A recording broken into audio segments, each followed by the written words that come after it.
Hello everybody, welcome back to Healthcare Tales YouTube channel. We're going to try a little bit of a different video today. It's going to be less edited, and we're actually going to be looking at a news article that came out fairly recently. I'm going to read it over and sort of give my opinion, and I'd like to know what you guys think of it below. So this is it's a Mayo Clinic article, and it's called "Remember the Learning Power of Play." Written August 22nd, 2018 by Dana Sparks. So,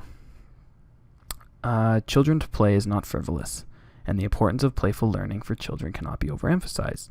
That's according to the American Academy of Pediatrics. I think that we all probably agree on that children should be playing. The American Academy of Pediatrics has released a clinical report that says if you want creative, curious, healthier children with 21st century skills, then let them play. The report says that children need to play to help buffer toxic stress, build parental relationships, and improve executive functioning. Now, what sounds weird about this? First of all, nothing really sounds weird about this other than the fact that we're talking about this.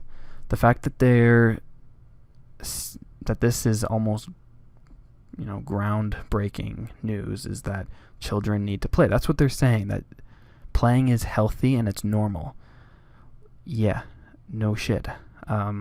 Children have active imaginations. They want to play. They want to have fun. They're not adults. Adults want to have fun too, but often in different ways. But children, they're made to have fun. You're only a child for so many years. And I think playing is, the simplicity of a child, the wonder of being a child is something not matched. And by being able to sit in a corner and have two rocks and still entertain yourself for hours is incredible. And that's only the power of a child can do that. And then it talks about how if you want a creative, curious, healthier children with 21st century skills, then let them play. This is sort of a weird sentence to me because it's sort of contradicting everything that the article is saying. The article says that just let children be children, let them play, let them have fun, but then they have to put in their little 2 cents that it's like, it's not only that it's normal, but it actually helps them in the long run. I guess maybe I'm getting a little bit hung up on this, but anyway, let's keep it going. So the AAP's new report should remind parents and school officials what they already knew in their hearts, that children need time, space, and permission for unstructured play, says Dr. Robert Jacobson, a Mayo Clinic pediatrician. Parents need not feel guilty for failing to schedule their children's recreation. Indeed, parents should instead plan for and leave time every day for this unstructured, free form of recreation. Okay, so let's dissect this a little bit. I didn't know that parents felt guilty for not failing schedules. Do you know what? Actually, no, I take that back. Thinking back, so for my childhood, I played a lot, completely unscheduled. We never had play dates. My parents never set me up with their dipshit friend's kid that I had nothing, no interest in talking to. I had my own set of friends, and I became friends with them because they shared the same interest. You can just because you put two individuals together and tell them to play or tell them to have fun doesn't mean that it's going to happen. Friendships happen naturally. Friendships build because you share interests. But by putting two people together and just saying, go at it, you're going to have fun just because you happen to enjoy the company of the person's, the child's parent, doesn't mean that the children are going to get along. So my parents never did that. One thing that I guess they did a lot, but I do thank them for, is sports. So we always played sports. They sort of pushed me into playing sports. Not that I necessarily wanted to, but I guess looking back, it was one of those things that I'm happy for.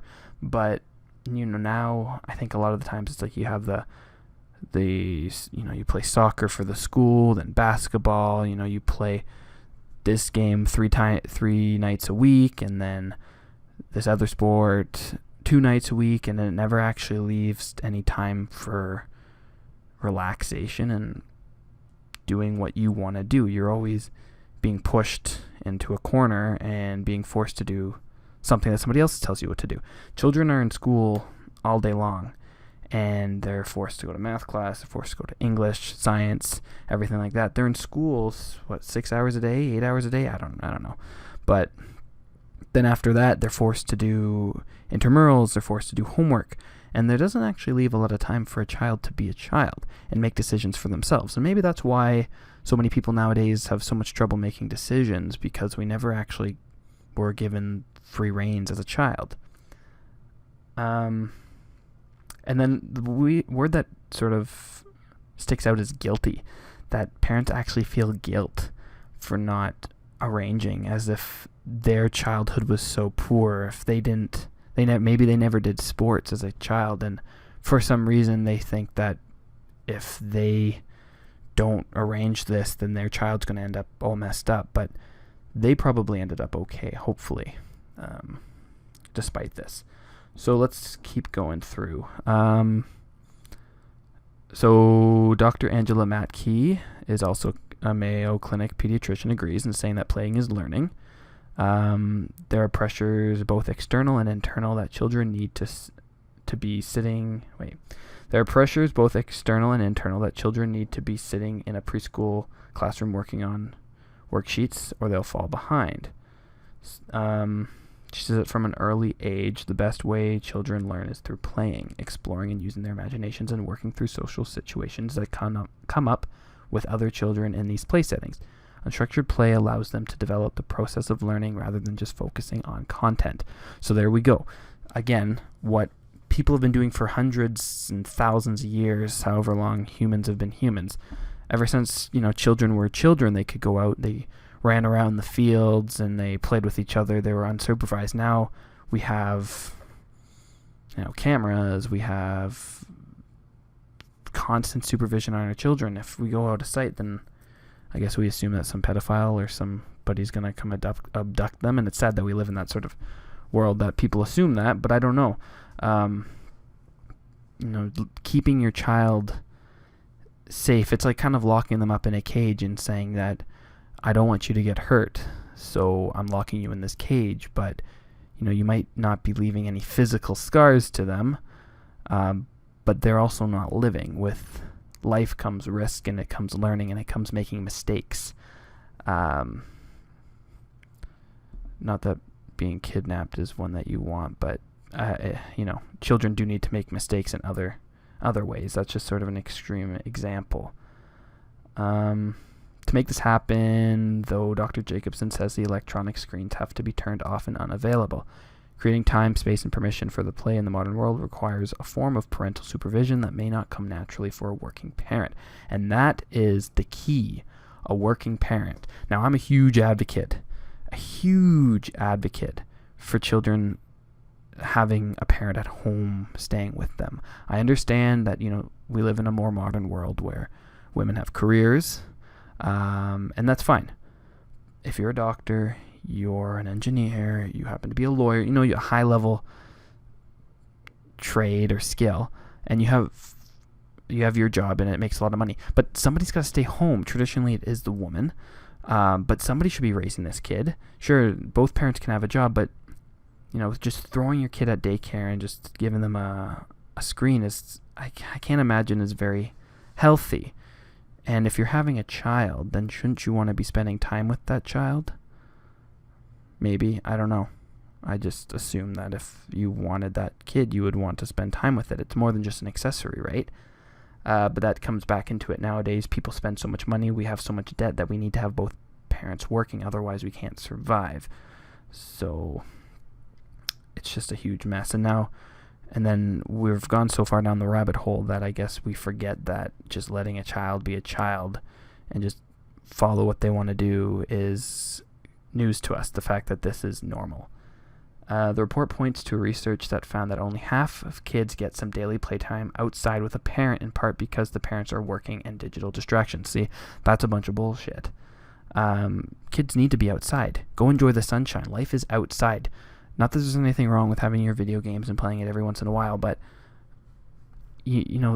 go play, go throw stones at a bee's nest, go climb trees, get hurt. That's fine.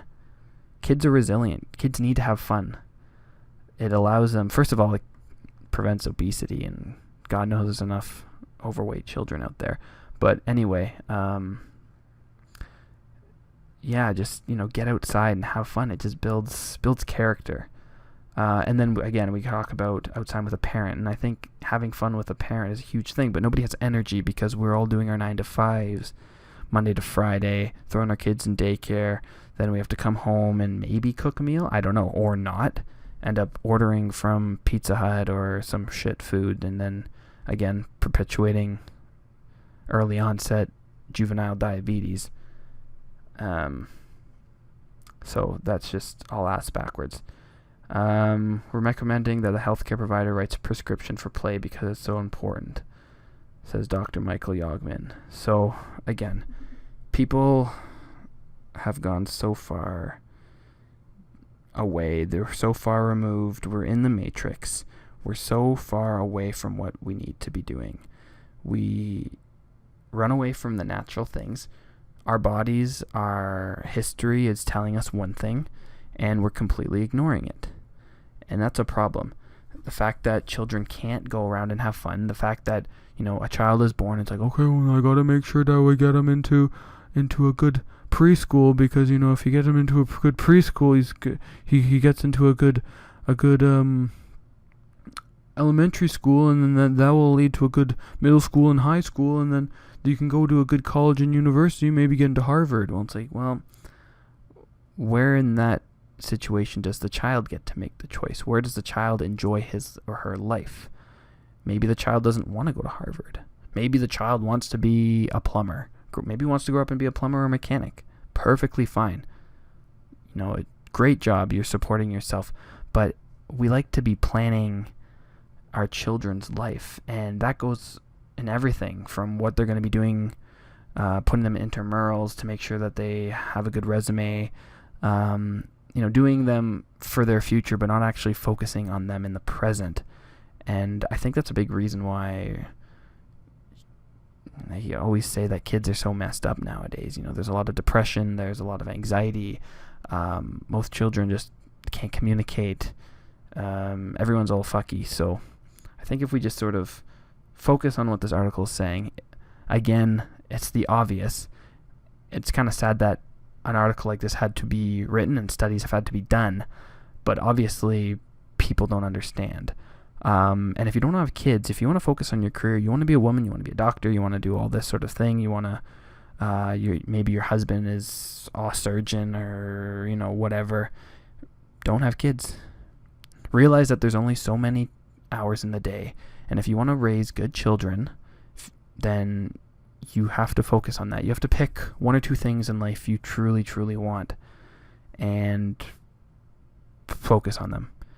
And if family and children are one of the things you want, then those should be at the top of your priority list, not, showing off to the Joneses that you got your new car, or traveling, saying, where you've been, seeing the world. Again, all fine things, but if you're going to have children, if you're going to bring somebody into this world, raise them right. That's all I really have to say about that. But if you have any thoughts, comments, still a little bit different, leave them below. I'd love to hear what you have to say. I'd love to hear your opinion. I'm sure I did say some things that you might not agree with, and that's fine. But again, it's not to attack anybody, and it's not to be insulting. But I just love to hear everybody's opinion, and just sort of share this article. Leave a like if you liked it. Maybe we'll do more of this, just testing it out. There's so many things, we live in a scientific world where new discoveries are made every day. So maybe we'll talk about these every once in a while. Like, comment, subscribe, and as always, have a great day.